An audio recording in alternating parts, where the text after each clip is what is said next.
The UK anchored Ghana's future development. I remember Governor Gajesberg through history, that if I look at education and infrastructure, that was signaled by investment in Achimota School. I remember the health sector, and that's Kolebu. And I remember trade, and that's Takoradi Port. We have had an incredible relationship with the United Kingdom. And really, it is up to the two countries to acknowledge that and build on it.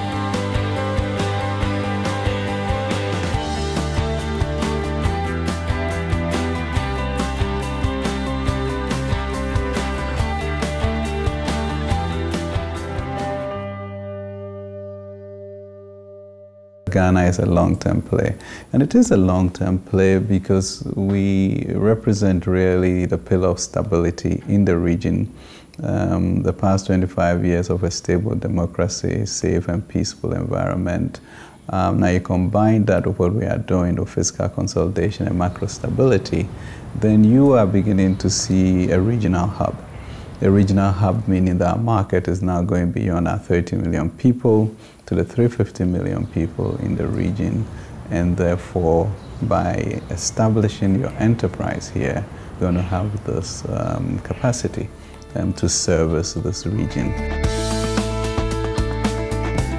We have a number of flagship programs, one district, one factory, underpinned by our agriculture policy of planting for food and jobs, which really is beginning to yield in terms of quite a bit of a bumper harvest in agricultural raw materials.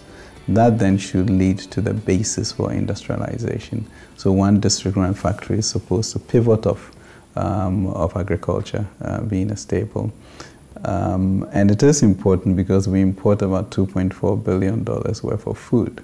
Now that's crazy for an economy of our size, of land, water, sun, and people. And so then I think we have all the ingredients to really begin to propel ourselves into an industrialization mode. We're able to extend the maturities of our instruments to 10 years and 15 years last year. And this year when we went to the Eurobond market, we were able to move to 30 years, which was really a landmark event in a rather turbulent market at that time. The banking system or the financial system is in the end the chassis for any economy. And if that is not secured, you can't do much. We have had to raise close to 8 billion CDs worth of public money to be able to secure over 1.2 million depositors' money. So imagine all of these people on the streets if we hadn't intervened. Not only would the depositors have lost their money, but the people they employ would also be out of work.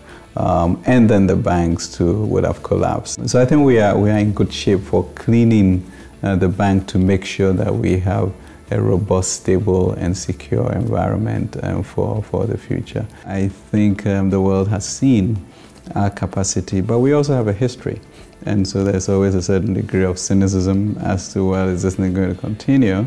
Especially as we've also scheduled ourselves to exit the IMF program by December 31st. But what does that mean? It means investors are wary, and maybe some are worried that are we going to continue these good policies, or is it because the IMF was overlooking us? And truly, I mean, as a responsible government, if you were to meet these numbers, I think what we did was what we would have done, whether there was IMF or no IMF. But I think we are going a little further to try and legislate a fiscal rule that the deficit should not go beyond 5%. So that then caps whichever government comes in. We also want to have a fiscal council so that then in a sense begins to mimic what the IMF was doing in terms of we ourselves ensuring that. But more significantly also a social partnership with labor, faith-based organizations so we can check ourselves and have certain targets.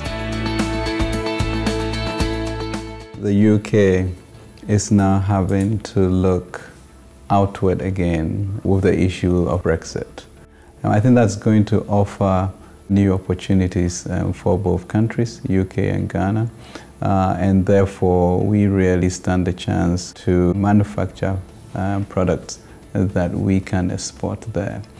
You know that we are looking to develop our aluminum industry, and the statistics are quite stunning because bauxite in its raw form is about $40 a ton.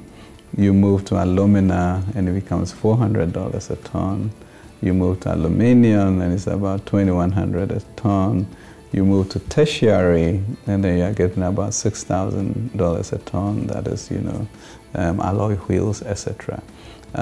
So the new Ghana is, adding value to our resources before exporting. So we are now going to create this very powerful channel of being able to export products to the UK. And in there will be the type of equity and fairness that we need for world trade. The essence of this summit is how many people sign up. In my view, the UK-Ghana relationship could be that example of bringing private sector to thrive in this environment that we have built.